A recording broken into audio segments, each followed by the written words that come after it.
Item ಯಾವುದೇ ಇರಲಿ try ಮಾಡಿ ಆಚಿ ಚಿಕನ್ ಮಸಾಲಾ. ಆಚಿ ಚಿಕನ್ ಮಸಾಲಾ ಏನ್ ಗೊತ್ತಾ ಸರ್, ಈಗ ಎಲ್ಲಾ ಮಕ್ಕಳು ಕೂಡ ಒಂದೇ ತರ ಇರ್ತಾರೆ ಅಂತ ಹೇಳಕ್ಕಾಗಲ್ಲ, ಕಂಪೇರ್ ಮಾಡಕ್ಕಾಗಲ್ಲ ಅಂತ ನೀವ್ ಹೇಳಿದ್ರೆ. ಒಳ್ಳೆ ರೀತಿಯಲ್ಲಿ ಟಾಪ್ ಬಂದಂತ ಮಕ್ಕಳು ನಮ್ಮಲ್ಲಿ ಇದ್ದಾರೆ. ಪಾಪ ಏನೋ ಒಂದು ಸಮಸ್ಯೆಗಳಾದಾಗ ಅದನ್ನ ಫೇಸ್ ಮಾಡಕ್ಕಾಗದೆ ಆತ್ಮಹತ್ಯೆ ಮಾಡ್ಕೊಳ್ಳುವಂತ ಮಕ್ಕಳು ಇದ್ದಾರೆ. ಎರಡು ತರ ಮನಸ್ಥಿತಿಯನ್ನ ನಾವು ಬ್ಯಾಲೆನ್ಸ್ ಮಾಡ್ಬೇಕು. ಎನಿವೆ, ನಂಜೇಗೌಡ ಸರ್ ಹತ್ರ ಹೋಗ್ಬಿಡ್ತೀನಿ. ಸರ್, ಎಲ್ಲಿ ಎಡವಟ್ಟು ಆಗ್ತಾ ಇದೆ ಅಂತ ಅನ್ಸುತ್ತೆ. ಮೊದ್ಲೊಂದ್ ಕಾಲ ಇತ್ತಂತೆ, ಹೊಡಿತಿದ್ರು ಬಡಿತಿದ್ರು, ಏನಾದ್ರೂ ಕೂಡ ಮಕ್ಕಳು ಗಟ್ಟಿಯಾಗಿ ನಿಂತ್ಕೊಂಡು ಫೇಸ್ ಮಾಡ್ತಾ ಇದ್ರು. ಎಂತ ಸಮಸ್ಯೆ ಆದ್ರೂ ಕೂಡ ಒಂದು ನಿರ್ಧಾರ ತಗೊಳ್ಳಲು ಮಕ್ಕಳು ಮುಂದೆ ಬರ್ತಾ ಇದ್ರು ಅಂತ. ಈಗ ಯಾಕಂಗ ಆಗ್ತಾ ಇಲ್ಲ? ಅದೇ ಪೋಷಕರು ಅದೇ ರೀತಿ ಪೋಷಣೆ ಮಾಡ್ತಿದ್ದಾರೆ, ಅದೇ ರೀತಿ ಶಾಲಾ ವ್ಯವಸ್ಥೆ ಇದೆ, ಆದ್ರೂ ಕೂಡ ಮಕ್ಕಳ ಮನಸ್ಥಿತಿ ಮಾತ್ರ ಚೇಂಜ್ ಆಗ್ತಾ ಇದೆಯಲ್ಲ. ಯಾಕೆ? ಏನು 5G ಜೆನ್ಸಿ ಅಂತ ಹೇಳ್ತೀವಲ್ಲ, ಈ ಮನಸ್ಥಿತಿಗಳೇ ಹಂಗೇನಾ ಹೆಂಗೆ ಅಂತ? ಹಾಗಲ್ಲ ಮೇಡಮ್, ಈಗ ಏನಾಗ್ತೈತೆ ಜನ್ರೇಷನ್ ಈಗ ಯಾವ ಥರ ಆಗ್ತೈತೆ. ಮೊದಲೆಲ್ಲ ನಾವು ಬದುಕಬೇಕು ಅಂದ್ರೆ ಎಷ್ಟು ಕಷ್ಟ ಇತ್ತು ಜೀವನ. ಮನುಷ್ಯ ನಾವು ಬದುಕಬೇಕು ಅಂದ್ರೆ ಫಸ್ಟ್ ನಮ್ಮಪ್ಪ ಎಲ್ಲ ಹೇಳ್ತಾರೆ ಸರ್, ಒಂದು ಊಟಕ್ಕೆ ಕಷ್ಟ ಬೀಳ್ತಾ ಇದ್ವಿ, ಆದ್ರೂ ಕೂಡ ನಾವು ಓದ್ಬೇಕಾದ್ರೆ ತುಂಬಾ ಕಷ್ಟ ಇತ್ತು ಮೇಡಮ್. ನಮಗೆ ಫೀಸ್ ಕಟ್ಟಕ್ಕೂ ದುಡ್ಡು ಇರ್ಲಿಲ್ಲ, ಊಟದ್ದು ಕಷ್ಟ ಇತ್ತು. ನಾವು ಗ್ರಾಮೀಣ ಪ್ರದೇಶದಿಂದ ಬಂದಿರೋದು, ಅದು ನಮ್ಮ ಅರಿವಾಯ್ತು. ಇವತ್ತೇನ್ ಮೇಡಮ್, ಇವತ್ತಿನ ಅಪ್ಪ ಅಮ್ಮದಿರು ಮಕ್ಕಳು ಚೆನ್ನಾಗಿರಲ್ಲ ಅಂತ ಬೇಕಾದ್ರೆ ಅವ್ರು ವಾಚ್ಮ್ಯಾನ್ ಕೆಲಸ ಬೇಕಾದ್ರೆ ಮಾಡ್ತಾರೆ, ಹೋಗ್ಬಿಟ್ಟು ಮಾರ್ಕೆಟ್ಗೆ ಹೋಗ್ಬಿಟ್ಟು ಕೂಲಿ ಕೆಲಸನಾರು ಮಾಡ್ತಾರೆ. ಒಟ್ಟಿನ ಮಕ್ಕಳು ಚೆನ್ನಾಗಿರ್ಬೇಕು ಅನ್ನೋದು ನಮ್ಮ ಮೈಂಡಲ್ಲಿ ಇರುತ್ತೆ. ಆದ್ರೆ ಮಕ್ಕಳಿಗೆ ಆ ಮೈಂಡ್ ಇಲ್ವಲ್ಲ. ಇದಕ್ಕೆ ಏನ್ ಮಾಡ್ಬೇಕು ಅನ್ನೋದಕ್ಕೆ ಬಹಳ ಕಷ್ಟ ಆಗ್ತೈತೆ ಮೇಡಮ್. ಮೊದಲು ಹೆಂಗಂದ್ರೆ, ನೀವು ಫಾರ್ ಎಕ್ಸಾಂಪಲ್ ಇದು ಇತಿಹಾಸ ನೋಡಿದಾಗ ಗುರುಕುಲ ಪದ್ಧತಿ ಇತ್ತಲ್ಲ, ಮಕ್ಕಳು ತೊಗೊಂಡ ಬಿಟ್ಬಿಡೋರು ಋಷಿಮುನಿಗಳ ಹತ್ರ. ಆ ಮಕ್ಕಳಿಗೆ ಅವರು ಬಹಳ ಕಠಿಣವಾದ ಕೆಲಸಗಳನ್ನು ಕೊಟ್ಟು ಮಾಡಿ ಅವ್ರಿಗೆ ವಿದ್ಯೆ ಕಲಿಸ್ತಾ ಇದ್ರು. ಹೇಳ್ದಂಗೆ ಕೇಳ್ತಾ ಇದ್ರು ಮಕ್ಕಳು.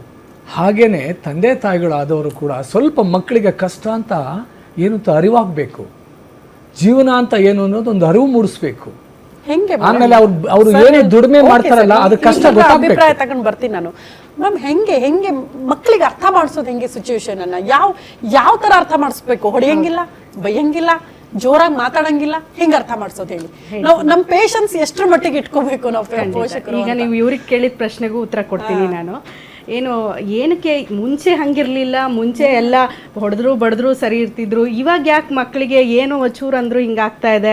ರೈತರ ಮಕ್ಕಳು ಕೆರೆ ತಗೊಳ್ಳಲ್ಲ, ಆದ್ರೂ ಮಕ್ಕಳು ಚೆನ್ನಾಗಿ ಓದ್ತಾರೆ. ಇದೆಲ್ಲ ಕಾರಣ ಏನು ಅಂದ್ರೆ ಟೆಕ್ನಾಲಜಿ ಬೆಳೀತಾ ಇದೆ ಮ್ಯಾಮ್. ಟೆಕ್ನಾಲಜಿ ಬೆಳೀತಾ ಸೌಲಭ್ಯಗಳು ಜಾಸ್ತಿ ಆಗ್ತಾ ಇದೆ.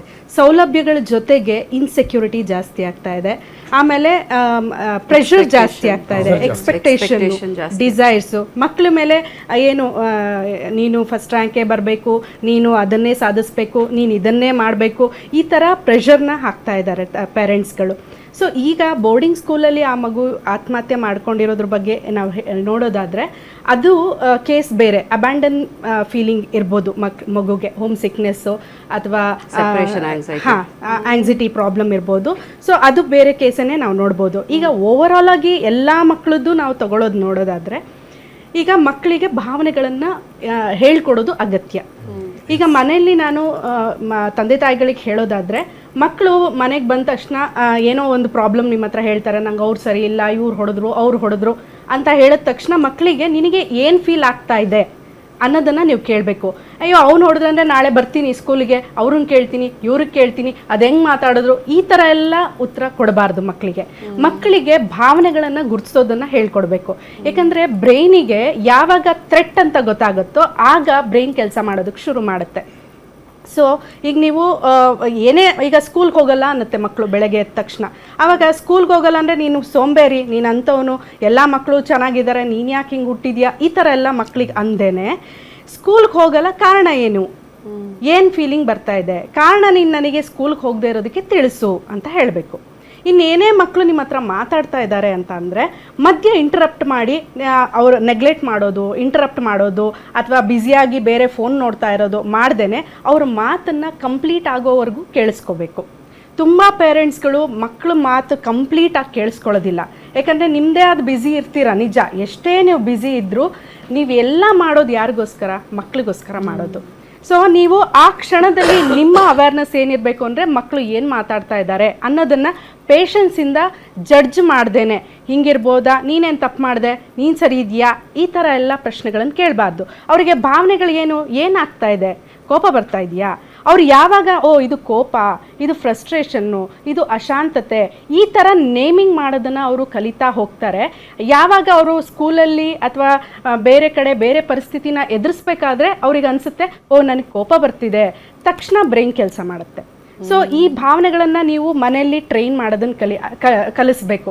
ಅದು ಬಿಟ್ಟು ಹೀನಾಯವಾಗಿ ಬೈಯೋದು, ಅವಮಾನ ಮಾಡೋದು ಅಥವಾ ಕೆಟ್ಟದಾಗಿ ಮಾತಾಡೋದು, ಇದನ್ನ ಕಂಪೇರ್ ಮಾಡೋದು, ಆಮೇಲೆ ನೆಗ್ಲೆಕ್ಟ್ ಮಾಡೋದು, ಈ ಥರ ಎಲ್ಲ ನೀವು ಆದಷ್ಟು ಮಾತುಗಳನ್ನು ಕಮ್ಮಿ ಮಾಡಿ ಅವ್ರ ಜೊತೆ ಇದ್ದಾಗ ಗಂಡ ಹೆಂಡತಿ ಜಗಳ ಮಾಡ್ಕೊಳ್ಳೋದು, ಪಕ್ಕದವ್ರ ಹತ್ರ ಜಗಳ ಮಾಡ್ಕೊಳ್ಳೋದು, ಕೆಟ್ಟದಾಗಿ ಉಚ್ಚಾರಣೆ ಮಾಡೋದು, ಇದನ್ನೆಲ್ಲ ಕಮ್ಮಿ ಮಾಡಿದ್ರೆ ಮಕ್ಕಳು ಅದನ್ನ ಒಳ್ಳೆದನ್ನ ಪಿಕಪ್ ಮಾಡ್ತಾರೆ, ಭಾವನೆಗಳನ್ನ ನಿಯಂತ್ರಿಸೋದು ಕಲಿತಾರೆ. ಸಂಸ್ಕಾರ ಬೆಳೆಸಬೇಕು. ನಾನು ಈಗ ಇಷ್ಟೆಲ್ಲ ಹೇಳ್ತಾ ಇದ್ದೀರಾ ಮೇಡಮ್, ಇದು ತಿಳುವಳಿಕೆ ಅಂದ್ರೆ ಸ್ವಲ್ಪ ಅರ್ಥ ಮಾಡ್ಕೊಳ್ಳೋ ವಯಸ್ಸಿನವರಿಗೆ ನಾವು ಇದನ್ನೆಲ್ಲ ಮಾಡಬಹುದು. ಬಟ್ ಈಗ ನನಗೆ ಬಹಳ ಶಾಕಿಂಗ್ ಅಂತ ಅಂದ್ರೆ ನಾನು ಹೇಳಿದೆ 3-4 ವರ್ಷದ ಮಕ್ಕಳು ಕೂಡ ಏನೇನೋ ಮಾತಾಡ್ತಾರೆ, ನಮ್ಗೇನು ಗೊತ್ತೇ ಇರಲ್ಲ, ನಾವು ಹೇಳಿಕೊಟ್ಟಿರಲ್ಲ, ಬಟ್ ಹಂಗ್ ರಿಯಾಕ್ಟ್ ಗಳು ಬರ್ತಾ ಇದೆ.